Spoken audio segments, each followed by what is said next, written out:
know Flooky from back in the days. Definitely one of the better players from back in the days, and I believe he hasn't played that much lately, so he's still a little bit rusty, as we also saw in the game yesterday.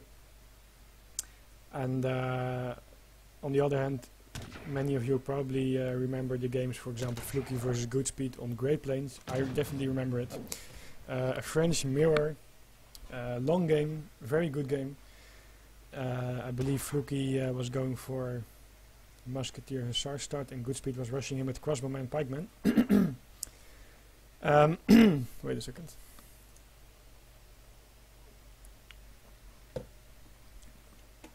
Anyway, that was just to describe Flooky, that he was a very good player. We'll have to see how he does now versus Silento. Has been practicing a little bit more, perhaps. Probably, not perhaps. So, French mirror. Yeah, what can happen? First of all, we take a quick look at the map. We see at the gold mines, one in front, one close. That's okay. Same for here, for him. So that's yeah, equal enough. Hunts, one here. That's good. He has a second one over here, second one over there. So I think this is all perfect again for a good game.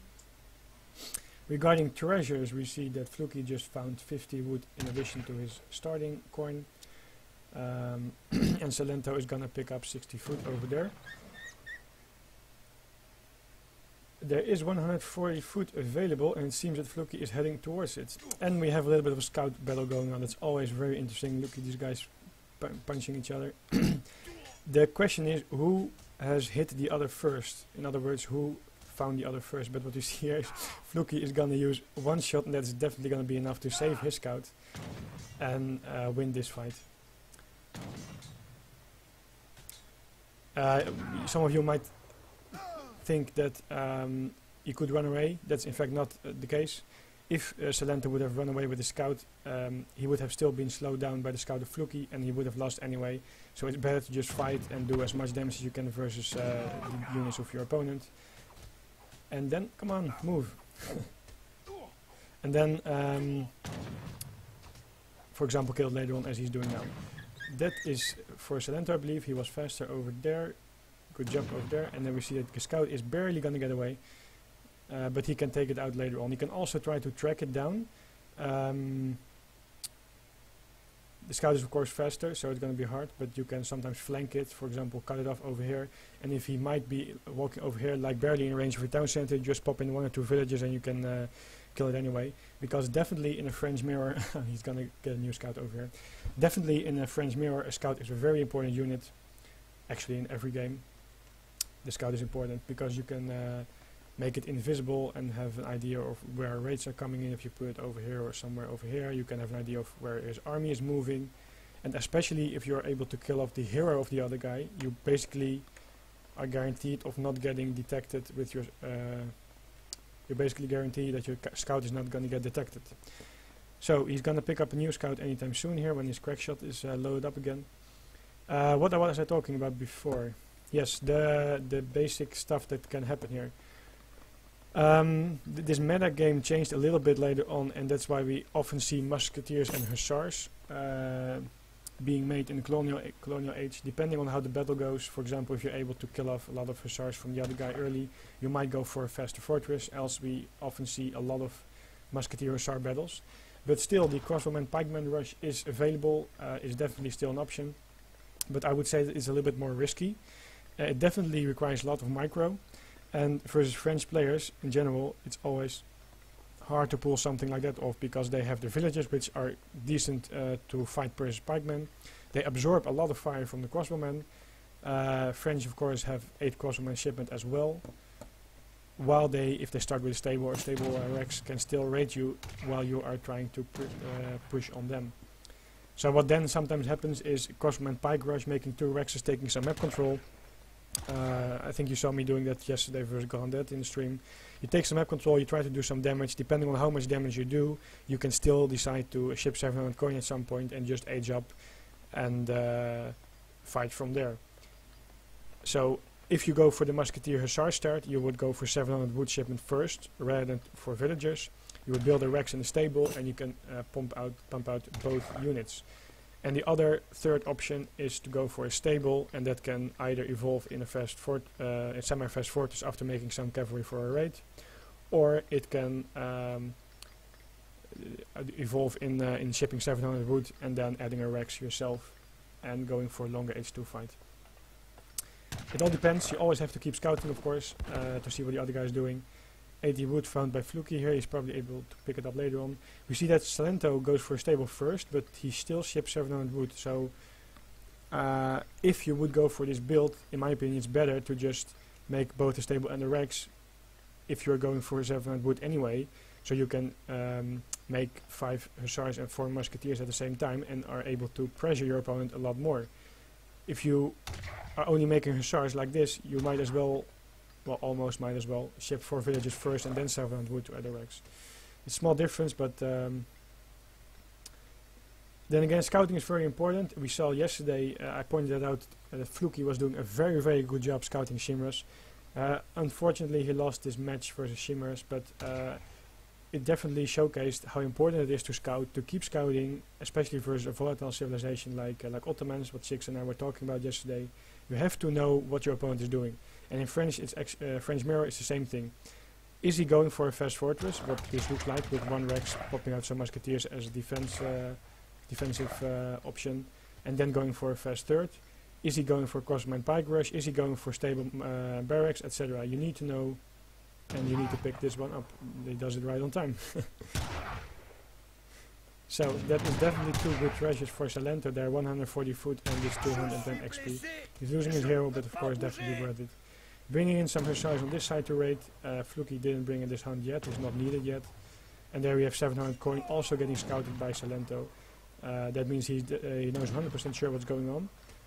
And from here he has 2 options. He either can push in more to slow down the age up, or, which is more likely, he's going to age up himself as well. Since he shipped 700 wood, I would like to see him grabbing a trading post to have a better setup ready for the third age fight between the two of them.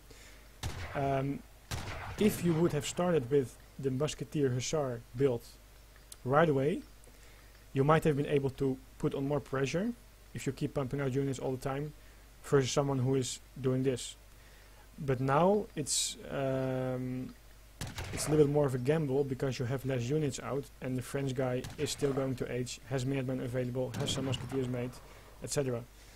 So then, seeing how this game evolves from there, I think it's better for Silento to age up as well, with the better setup he has. Meanwhile, he's trying to raid here. He lost 2 cavalry there, but killed 1 villager, damaged some others. And let me see what the total success is over there. He definitely killed 1 villager, but probably a new one popped out at the same time. We see also here Silento aged up with 1 villager less. Of course, he took the 140 foot, he adapted to it and aged with 1 less villager. If you, by the way, come in such a situation, as well as being the opponent of someone who took 140 foot, you might expect something like that to happen. You should be ready for it. Because if you are able to age up earlier, you could also go for some kind of rush because you have the advantage of the early age and thus the advantage of earlier units out and thus the advantage of probably being able to do more damage. There we go, Flooky aged up. He aged up with the fast fortress, not with 6 skirmishers. I think that's the best choice because he needs, he probably has a shipment ready anyway, so he needs access to that shipment in case Silento would go for a push still. What we see here is that he was gathering some wood. Of course, he needs to make a stable so he can go for the skirmisher dragoon composition, which is one of the best to go for in the, actually the best probably, to go for in the third age as French. He had shipped 4 villages and then 700 coin, so he definitely has 1 shipment available now. This scout is from Flooky, so don't get confused over there. But he's probably going over here to see where these hussars were that were raiding him before. Silento they're aging as well, and what you see now is that Silento has actually the better setup, in my opinion. I'm not sure if he used 700 coin to age or if he saved his shipment. If he did the last, then it's definitely better. 13, yeah, he used 700 coin. That means that he has no shipment available, I think, because he also used 700 wood, but that gave him the better setup.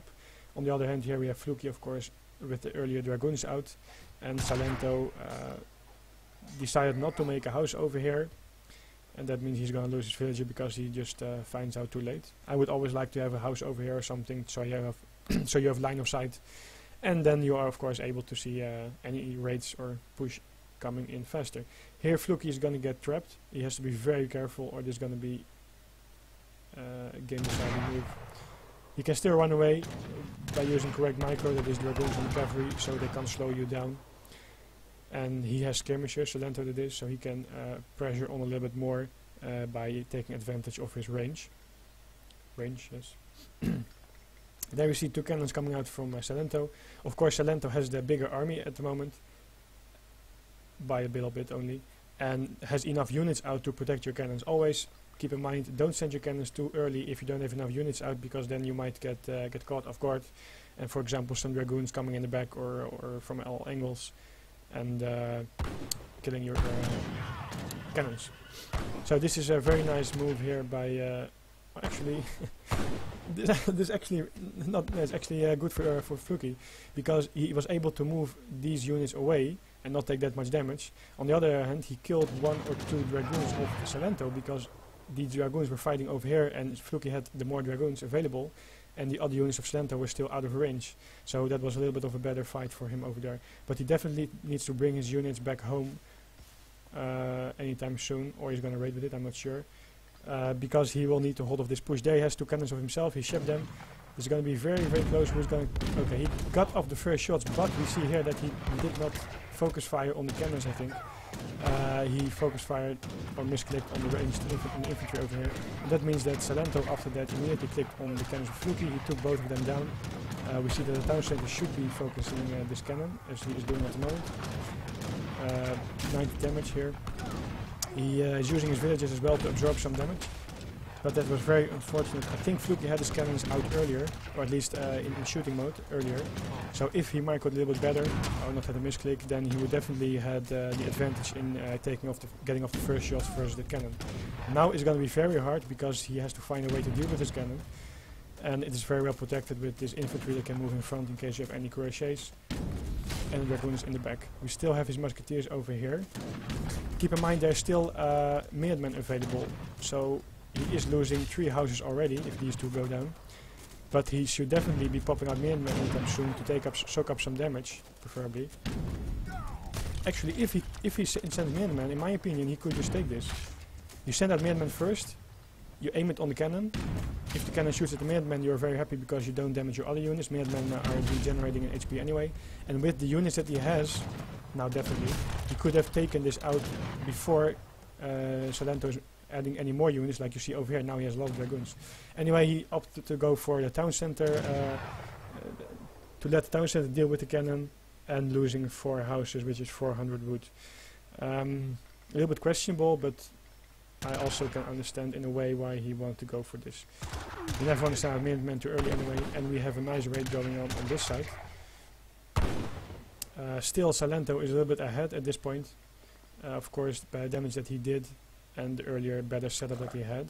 But he definitely needs to bring in this hunt. I see a lot of players still not working enough on bringing in the hunts. That's so important in a game like this, especially in a mirror matchup. You need to bring in your hunt on time to be able to gather from it, close to your town center, so you won't get raided all the time. There we see that Silento knows of this musketeer raid that was earlier happening earlier there, and now he's going to try to cut it off, and then he does it perfectly. That means -8 musketeers for Flooky, and then the advantage for Silento is even gonna get bigger. Flooky did a better job at bringing in this new hunt over here, and after that he needs to work on this one, but that's not needed right now. He definitely needs to bring in these dragoons to his main army, because he will need it versus this push from Silento. And now it is definitely a good time to pop out Minutemen, because this is the game deciding battle. If you lose this too much, you will lose the game. You see that the skirmishers are going to be targeting the dragoons. Preferably not all of them, but it's always hard to micro, and the dragoons are targeting the cuirassiers. These ones still not being used, unfortunately. Minutemen finally popping out, but a little bit late. Skirmishers are put in, how you call it, stagger mode, to take a little bit less damage from the cuirassiers when possible, but this is going to be, probably going to be it.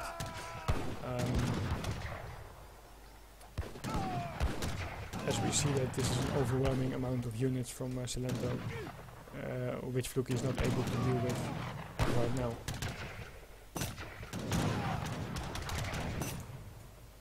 So, Silento won. Good job there. That means that he is 99% or almost 100% sure to be advancing in his group. To summarize up this game, I think that we can still say that Flooky is probably a little bit rusty. We see that in some things. The treasure is always a hard battle, but maybe in his top times he would be able to get it himself. This dragoons over here, he forgot to bring it to his main army. His main men were popping out quite late, in my opinion. He took a lot of damage over here, and that's while I said it was still debatable. The thing is that if you are able to pop out Minutemen and kill off this army, or at least a big chunk of it, that's always good for you, and you won't lose 400 wood. Now he was not able to kill the army because it just ran away, and he also lost 400 wood. He only killed the cannons. Of course, Silento had a better start, in my opinion. He did a decent job with raiding, preventing Flooky from gathering his resources and aging up. Otherwise, Flooky would have been faster. That's also why we see in these days that one Rex going fortress is more risky, and this 700 wood for a villager start is often the preferred build order for French, just to be able to adapt and respond, to adapt and adapt accordingly and play versus everything that's coming towards you. And of course 700 wood helps a lot with the houses you need to make anyway, because Flooky now had to rely on shipments to be able to hold off the pressure, and that means that he has to gather all the wood, thus he can make a little bit less units from his stable and the Rex, etc. Also a very good job by both players, for example in the skirmish on this side, trying to outposition each other, take off any shots with the range you have. And also of course the raid was nice by Flooky, but in the end he killed definitely, oh that's Flooky's villagers. He didn't even kill a villager? Are you serious? Oh, he killed one villager, maybe damaged a few or so. But then again he lost 8 musketeers, and imagine that he would have these 8 musketeers over here in melee mode versus the cuirassier, the Minutemen earlier, and the 3 more dragoons. It would have looked different, but then again Silento was probably already ahead a lot, and might still have won, probably would have still won this battle even with the additional units. One more last thing to comment about in this game, I suggested him taking a trading post. Of course, always a personal preference, because if you take a trading post, you of course have access to shipments faster. But then again, you are investing 200 wood, which means you have to gather 200 wood to build your houses, because otherwise you are not able to support this big of an army, which you definitely need versus a French in the Third Age. So it's still it's not a bad choice that he went for this. It's still okay to build the houses, and definitely I would have liked to see a house over here and a house over here, just to get some more map control with the line of sight you have and see anything coming before it's onto you. So good game there, good job by Silento. And we also see, by the way, in the resource graph, as you saw there, that because of his build and his raids, Silento was also able to gather more the whole time. That means he has of course more resource available to make units in the